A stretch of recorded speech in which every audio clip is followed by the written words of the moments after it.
जय हिंद दोस्तों। स्वागत है हमारे यूट्यूब चैनल में फिर से आप सभी का, जहाँ पे हम लोग PSPHCL का टेक्नीशियन ग्रेड 3 का सेट बना रहे हैं। उसका आज 25वां सेट है। तो आइए हम लोग यहाँ पे आज 25वां सेट हम लोग बनाएंगे।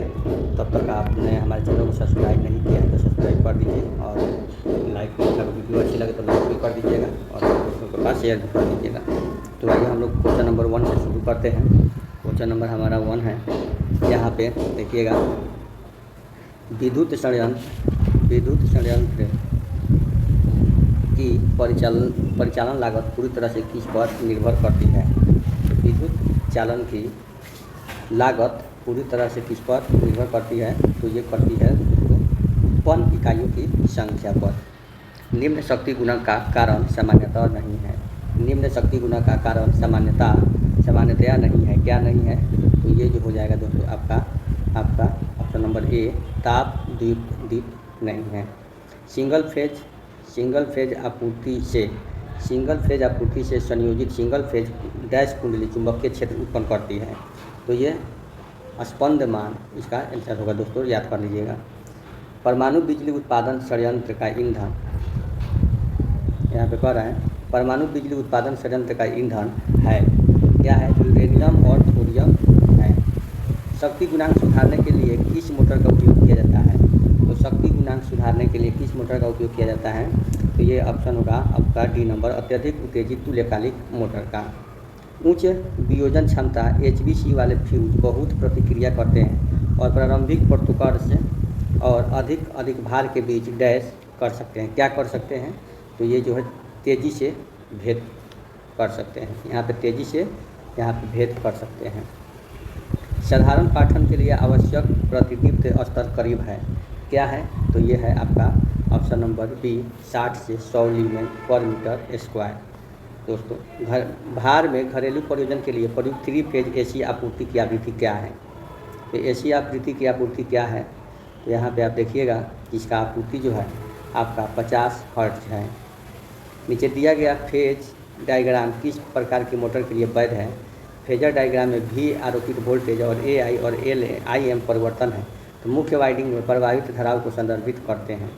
क्या संदर्भित करते हैं, तो यहाँ पे देखिएगा, तो इसका आंसर हो जाएगा आपका option number D, capacitor start motor में ये होते हैं। अब आता है 10, कह रहा है कि एक इंडक्शन मोटर ड्राइव के लिए परिवर्ती आवृत्ति की आपूर्ति के लिए यदि रेक्टिफिकेंस अनियंत्रित है तो वोल्टेज और फ्रीक्वेंसी निम्न में से किससे नियंत्रित किए जा सकते हैं। तो देखिए यहाँ पे फ्रीक्वेंसी नियंत्रित करना है, तो फ्रीक्वेंसी नियंत्रित किसे किया जाता है दोस्तों, तो याद कीजिएगा पल्स विथ मॉड्यूलेट इन्वर्टर से किया जाता है मेरे प्यारे दोस्तों। DC मशीनों में अंतर्वेशों को प्रयुक्त किया जाता है। DC मशीनों में अंतर्वेशों को प्रयुक्त किया जाता है। कैसे किया जाता है, तो ये रिंग 1 के प्रभाव को कम करने के लिए किया जाता है।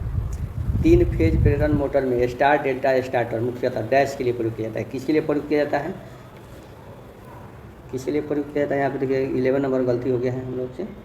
11 नंबर का ऑप्शन जो होगा DC मशीनों में अंतर्वेशों को प्रयुक्त किया जाता है। किसके माध्यम से, तो ये DC मशीनों में अंतर्वेशों को प्रयुक्त किया जाता है आपका यहाँ पे ऑप्शन नंबर ए से आर्मेचर प्रतिक्रिया के प्रभाव को कम करके, आर्मेचर प्रतिक्रिया के प्रभाव को कम करके किया जा सकता है।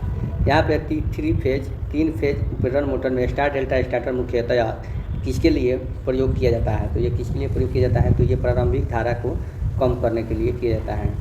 किसी पावर प्लांट के लिए लोड फैक्टर को किसके अनुपात के रूप में परिभाषित किया जाता है। किसी पावर फैक्टर को किसके अनुपात में, लोड फैक्टर को किसके अनुपात में परिभाषित किया जाता है, तो ये जो होता है आपका औसत लोड और अधिकतम मांग के अनुपात का। नेक्स्ट है, कोई केबल YFY के रूप में डिजाइन किया गया है, तो यह क्या इंगित करता है, तो यह क्या इंगित करेगा, तो यह ताम्र चालक XLPE रोधन फ्लैट आन PVC शीट हेड को संदर्भित करेगा। एक मान संधारित परिवर्तित और संचालित सिंगल फेज प्रेरण मोटर के संबंध में इनमें से कौन सा विकल्प सही नहीं है। कौन सा विकल्प सही नहीं है, तो ऑप्शन नंबर सी, इसमें भारी लोड के साथ परिवर्तित किया जा सकता है। 16 है, एक बैटरी 20 ओम के प्रतिरोध से जुड़ी हुई है। यदि वह 0.75 ओम की धारा उत्पन्न करती हो यानी हो, तो बैटरी का विद्युत वाहक बल क्या होगा। तो बैटरी का विद्युत वाहक बल जो है आपका क्या होगा, 20/7 75 होगा, यहाँ पे डबल जीरो हो जाएगा, यहाँ पे कितना हो जाएगा, तो एक 20 ओम आंसर हो जाएगा दोस्तों आपका ऑप्शन नंबर डी 15 वोल्ट इसका आंसर हो जाएगा। क्या हो जाएगा, 15 वोल्ट इसका आंसर हो जाएगा। निम्नलिखित में से कौन सा FVD का सही पूर्ण रूप है, तो SVD का सही पूर्ण रूप है वेरिएबल फ्रीक्वेंसी ड्राइव। एक परिपथ विच्छेदक में R को निम्न द्वारा पैदा किया जाता है, किसके द्वारा पैदा किया जाता है, तो परिवर्तन के द्वारा। पूर्ण अंतराल वाइंडिंग में कुंडली अंतराल बराबर पोल अंतराल होता है। निम्न में कौन से परिणामित्र का आकार अधिकतम होगा, कौन से परिणामित्र का आकार अधिकतम होगा, तो 1 के लिए 25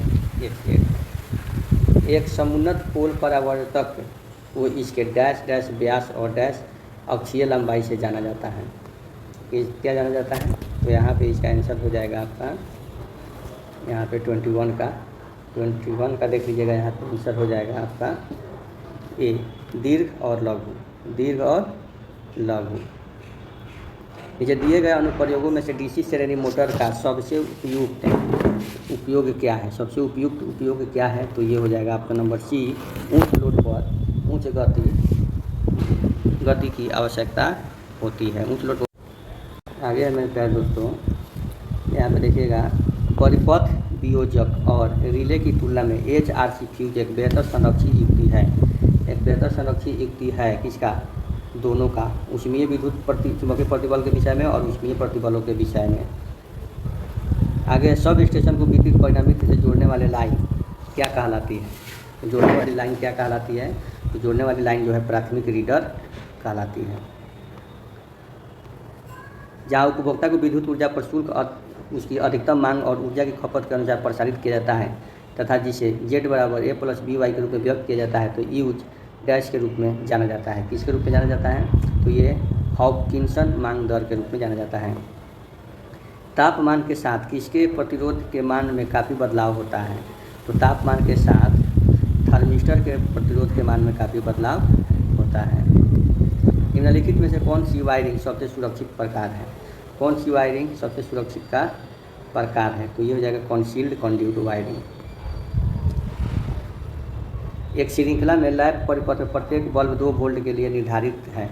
110 वोल्ट AC लाइन पर चलने के लिए श्रृंखला में बल्ब की संख्या को जोड़ा जाए, तो बल्ब की संख्या क्या हो जाएगी, यहाँ पे 25 हो जाएगी, 55 यानी 55 हो जाएगी। यहाँ कह रहा है कि इलेक्ट्रिक और इलेक्ट्रॉनिक्स परिपथ की सुरक्षा के लिए किस प्रकार के फ्यूज का प्रयोग किया जाता है दोस्तों, तो यहाँ पे देखेंगे इसका किस प्रकार की फ्यूज का प्रयोग किया जाता है, तो यहाँ पे आपका फेरुलर कंडक्ट कॉर्टिज फ्यूज का प्रयोग किया जाता है। एक त्वरित रोधक के संदर्भ में क्या में आर्किंग ग्राउंड की घटना हो सकती है, तो यानी किसमें आर्किंग ग्राउंड की घटना हो सकती है, तो किसमें हो सकती है, तो ये हो जाएगा एक गैर भूसंक्रमित प्रणाली में। थर्मल पावर प्लांट में डिएरेटर का उपयोग क्यों किया जाता है, थर्मल पावर प्लांट में डिएरेटर का प्रयोग जो है फीड वाटर से ऑक्सीजन को निकालने के लिए किया जाता है। यहाँ पे देखिएगा ये 32 नंबर है, 32 नंबर जो न्यूमेरिकल है इसको आपके ऊपर हम दे रहे हैं, ये आप बना करके हमारे कमेंट बॉक्स में इसका आंसर डालिएगा और बताइएगा कि ये न्यूमेरिकल जो आपको कैसा लगा और बनाने में कोई कठिनाई तो नहीं। तो आइए हम आगे बढ़ते हैं, यहाँ पे 33 पे कह रहा है कि यदि विद्युत उपकरणों में आवेशी परिपथ चालकों के साथ इसके निकलने वाली विद्युत धारा का मान डैश से अधिक होता है तो भू संक्रमण दोष परिपथ रोधक को बाधित कर देते हैं, तो किसको बाधित कर देते हैं, तो ये हो जाएगा 33 का आपका 5MA। सामान्यतः निम्नलिखित में से किसमें यूनिवर्सल मोटर का प्रयोग नहीं किया जाता है, किसमें यूनिवर्सल मोटर का प्रयोग नहीं किया जाता है, तो mixer grinder, recording instrument, drilling machine, सिलाई मशीन, किसमें नहीं किया जाता है, तो रिकॉर्डिंग इंस्ट्रूमेंट में जो है नहीं किया जाता है। यदि एक लौह दंड को एक सर्वोत्तम चुंबकीय क्षेत्र में लटकाया जाता है तो यह बल रेखाओं की दिशा में गति करने के लिए प्रवृत्ति होगी। AC मापन के लिए वोल्ट मीटर में मल्टीप्लायर की प्रतिबाधा क्या है, तो वोल्ट मीटर में क्या है, तो आवृत्ति के साथ स्थिर रहना। निम्नलिखित में से कौन सा एक अति उत्साही तुल्यकालिक मोटर के कारण घटित होगा, तो ये हो जाएगा A, मशीन एक अग्र शक्ति धारा को खींचती है। पावर ट्रांसफार्मर के इनपुट से आउटपुट तक होने वाली मात्रा परिवर्तित नहीं होती है। क्यों नहीं होती है? तो ये आवृत्ति इसी अनुसार हो जाएगी। निम्नलिखित में से लैंप का प्रचालन काल न्यूनतम होता है। किस लैंप का प्रचालन काल जो है न्यूनतम होता है? तो ये हो जाएगा फ्लूरोसेंट लैंप का। एक प्रतिरोध और एक संधारित्र एक एसी आपूर्ति के टर्मिनलों के बीच समानांतर क्रम में जुड़े हुए हैं। उस समय प्रतिरोध से प्रभावित होने वाली धारा आपूर्ति के होगी तो ये पश्चगामी होगी, के पश्चगामी होगी।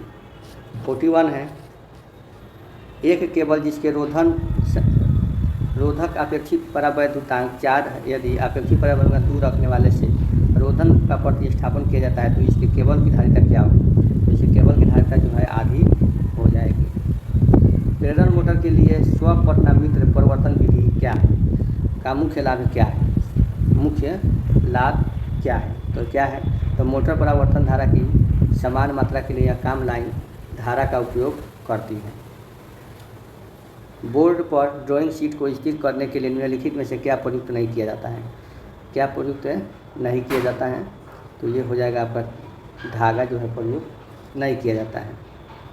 नेक्स्ट है, विद्युत ऊर्जा प्राप्त करने वाले तरीका वोल्टेज स्थिरता, उच्च शक्ति गुणांक और क्रम संचालन बनाए रखने के लिए जैसी का उपयोग करता है। तो यहाँ पे दिया हुआ है, यहाँ पे 1 2 अब फैक्ट ABCD इसमें दिया हुआ है, तो इसको मिलान करना है कि क्या होगा। तो इसका जो हो जाएगा आंसर दोस्तों आपका ऑप्शन नंबर डी होगा, क्योंकि ये 1 का A होगा और ये 2 का जो है क्या होगा, D होगा।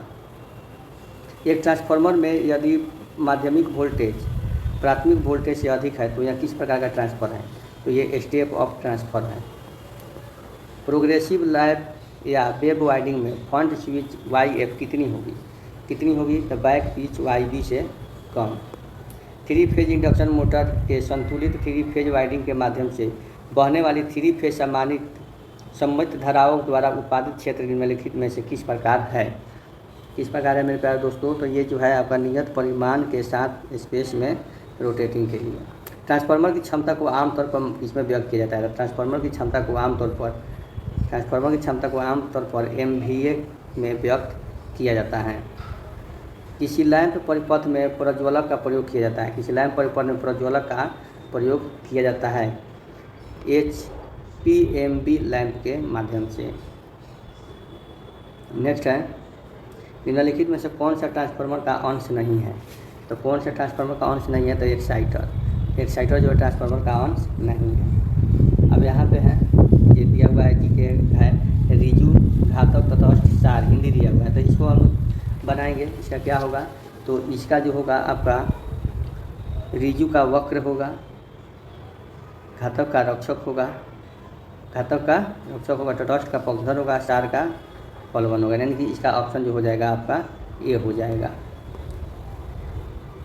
रमन का पर्स जेब से गिरते बच गया तो रास्ते में उसे डाकुओं ने घेर लिया, और तो इसे कहते हैं, इसे क्या कहते हैं?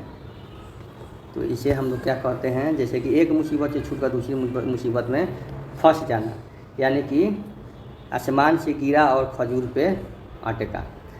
कह रहा है कि देखो इस बूढ़े व्यक्ति को बुढ़ापे में बाल रंगवा कर ऐसा लग रहा है जैसे बूढ़ा होने पर भी जवान होने का प्रयास कर रहा है। इस वाक्य के लिए सही लोकोक्ति क्या है? तो इस वाक्य की सही लोकोक्ति है सींग कटाकर बछड़ों में मिलना। सींग कटाकर बछड़ों में मिलता। विख्यात स्मृत शब्द का क्रमशः उचित विलोम क्या होगा? तो ये उचित विलोम होगा ख्यात और विस्मृत। प्रभंजन निम्नलिखित में से किस शब्द का पर्यायवाची है? प्रभंजन जो है निम्न में किस शब्द का पर्यायवाची है? तो ये हवा का पर्यायवाची है। मैं कौन सा सर्वनाम हूँ? तो मैं कौन सा सर्वनाम हूँ? तो मैं पुरुषवाचक सर्वनाम हूँ।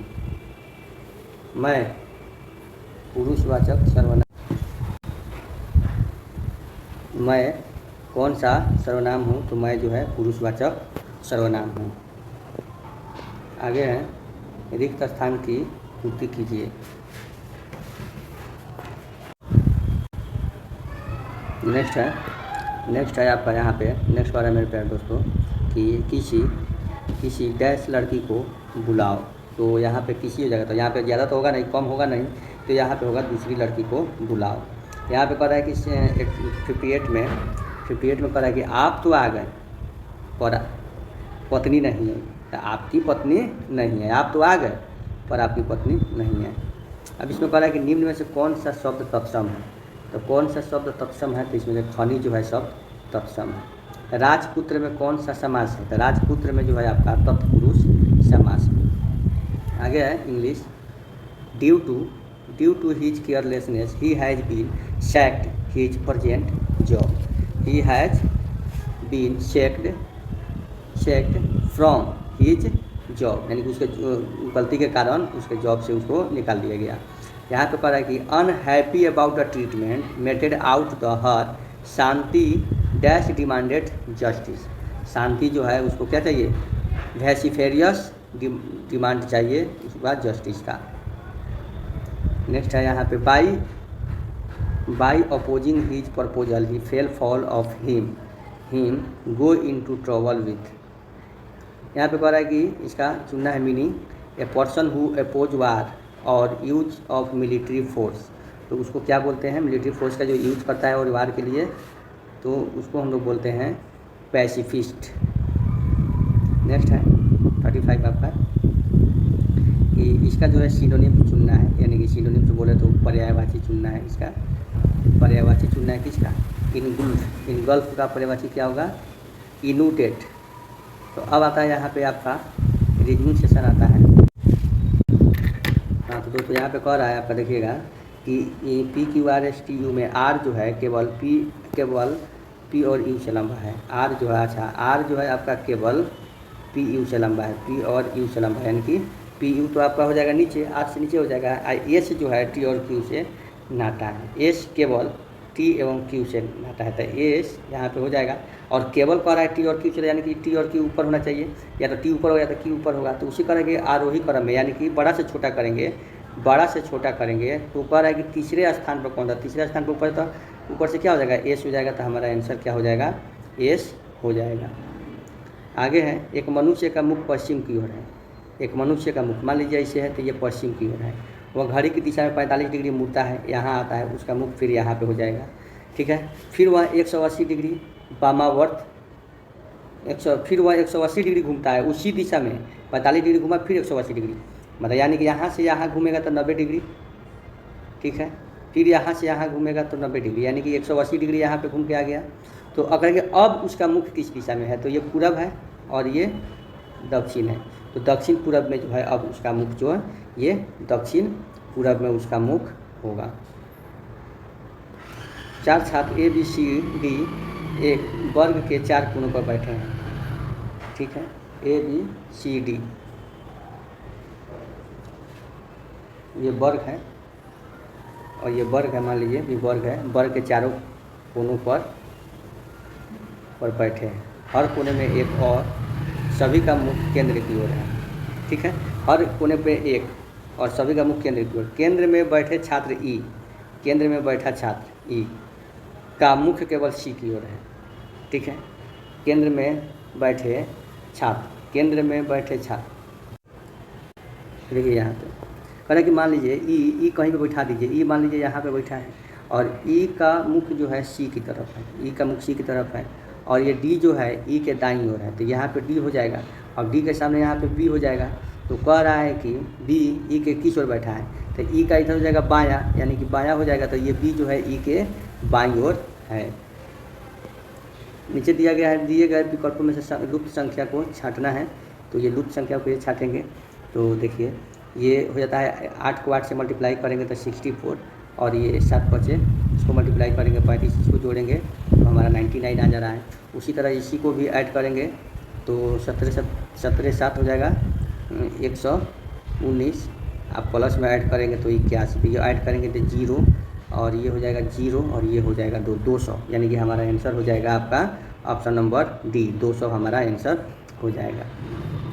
यहाँ पे कह रहा है कि यहाँ पे ब्लड रिलेशन दिया हुआ है कि A जो है D जो है A का पिता है, तो यहाँ पे A है और इसका पिता कौन है, D है। A जो है D जो है A का पिता है, D ने P से विवाह किया है, D जो है किससे विवाह किया है, P से। D जो है A का पिता है, ये पिता है तो ये हो जाएगा, इसकी पत्नी हो जाएगी, ये माँ हो जाएगी। D ने P से विवाह किया है, P J की माँ है, ये P जो है J की भी माँ है, P J की माँ है। P की केवल एक पुत्री है, पी की केवल एक पुत्री है। जे ने यू से विवाह किया है, ये जे जो है यू से विवाह किया है, जे ने यू से विवाह किया है। तो यू एल का पुत्र है, यू एल का पुत्र है, यू एल का पुत्र है। तो ए का यू से क्या संबंध है? तो ए का यू से क्या संबंध है? तो ए का यू से साला, ए का यू से क्या संबंध है? साला, यानी कि ये बहन से, ये बहन होगा जे, और बहन से ये शादी किया है तो ये क्या हो गई? साला हो गया। अब आता है 71 में, वह आरेख चुनिए जो नीचे दिए गए वर्गों के बीच वही संबंध को दर्शाता है, जैसे प्रोफेसर, पोस्ट ग्रेजुएट और नौकरी पेशा वाले। प्रोफेसर, पोस्ट ग्रेजुएट और नौकरी पेशा वाले, तो ये क्या हो जाएगा? तो इसी में हो जाएगा आपका ऑप्शन नंबर सी में ये हो जाएगा। यहाँ पे हम लोग चेक करेंगे, कि आपका इसका मान रखें क्या सही है। तो देखिए हम लोग मान रखेंगे, सबसे पहले हम लोग मान रखते हैं इस पे, एक नंबर पर हम लोग मान रखते हैं। देखिए भागा का अर्थ देखिए क्या है?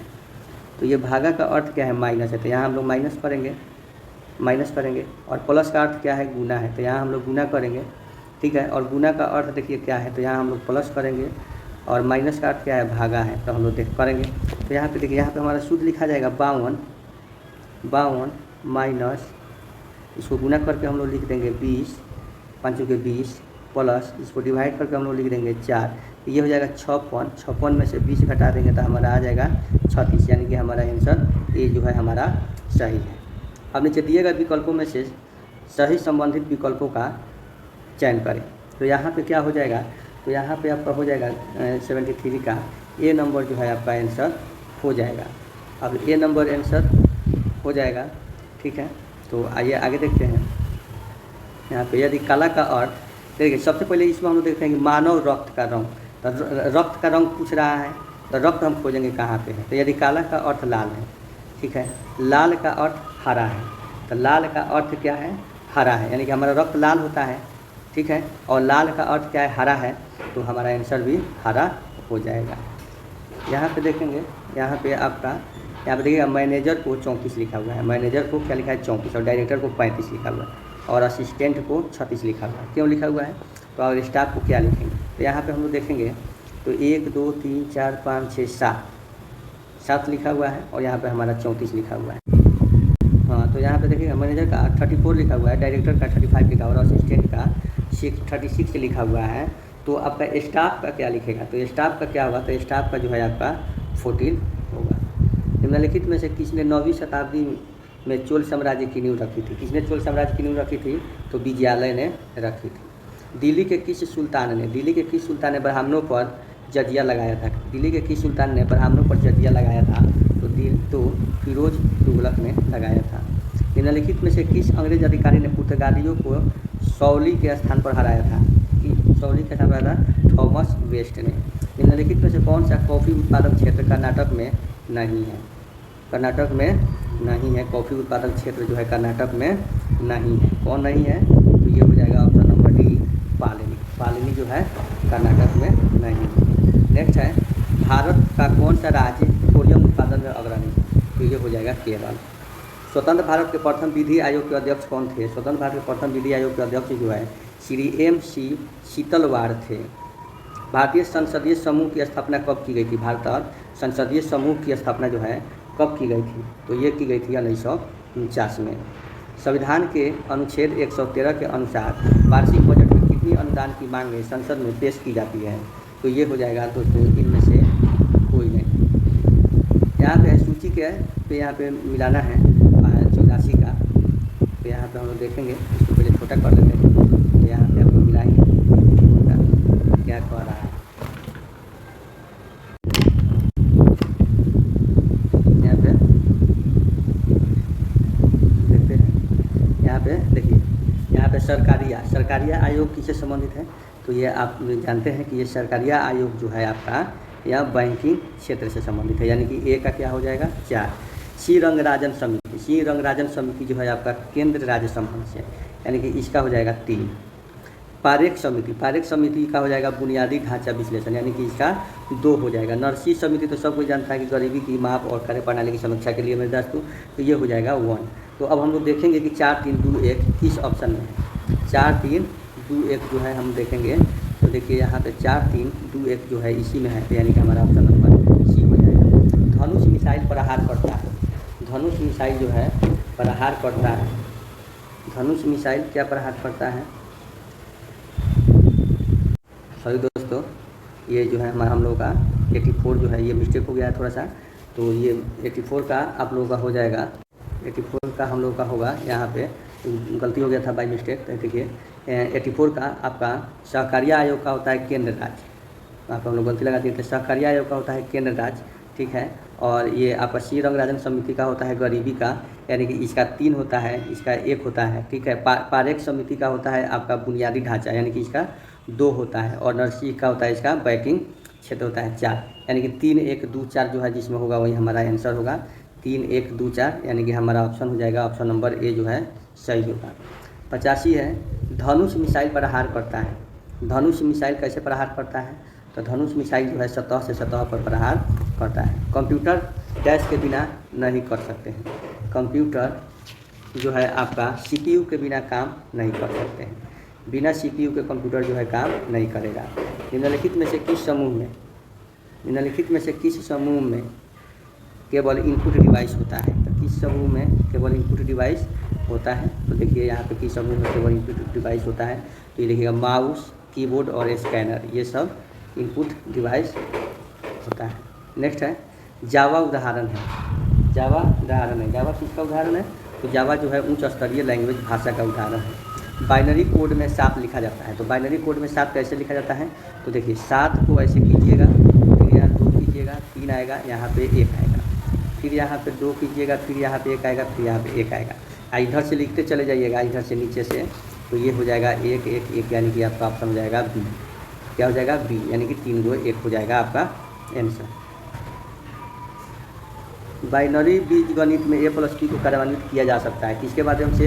LOR और गेट के द्वारा। ICT किसका संक्षिप्त नाम है? ITC जो है information and communication technology. Main frame या सुपर कंप्यूटर में एक्सेस के लिए यूजर्स अक्सर किसका प्रयोग करते हैं? तो वे टर्मिनल का प्रयोग करते हैं। कंप्यूटर में स्मृति के प्रकार यानी कि मेमोरी के प्रकार है, कौन कौन से प्रकार हैं? तो ये हो जाएगा आपका सेमीकंडक्टर है, मैग्नेटिक है और ऑप्टिकल से, ये 3 है, ठीक है, ये 3 है, यानी कि ये ऑप्शन नंबर सी जो है आपका आंसर है। आगे है, देखिएगा इधर, माउस, ट्रैक बॉल और जॉयस्टिक किसके उदाहरण हैं? तो ये जो है पॉइंटिंग डिवाइसेस के उदाहरण हैं। फोटोन को क्या कहते हैं? फोटोन को फार्मूला ट्रांसलेटर कहते हैं। बाइनरी में इतना का ऑप्टिकल समतुल्य क्या होगा? बाइनरी में जो दिया हुआ है इसका ऑप्टिकल समतुल्य क्या होगा? ऑक्टल समतुल्य क्या होगा? तो ये इसका ऑक्टल समतुल्य जो होगा ऑप्शन नंबर बी होगा। P2P एप्लीकेशन आर्किटेक्चर है। P2P डिस्ट्रीब्यूटेड आर्किटेक्चर है। इंटरनेट का मानक प्रोटोकॉल क्या है? इंटरनेट का मानक प्रोटोकॉल है TCP/IP। W3C का प्रतीक क्या है? W3C का प्रतीक है world wide web consortium. Next है, वर्ड में यूजर द्वारा सिलेक्टेड टेक्स्ट के सेटिंग के लिए शॉर्टकट की क्या है? शॉर्टकट की क्या है?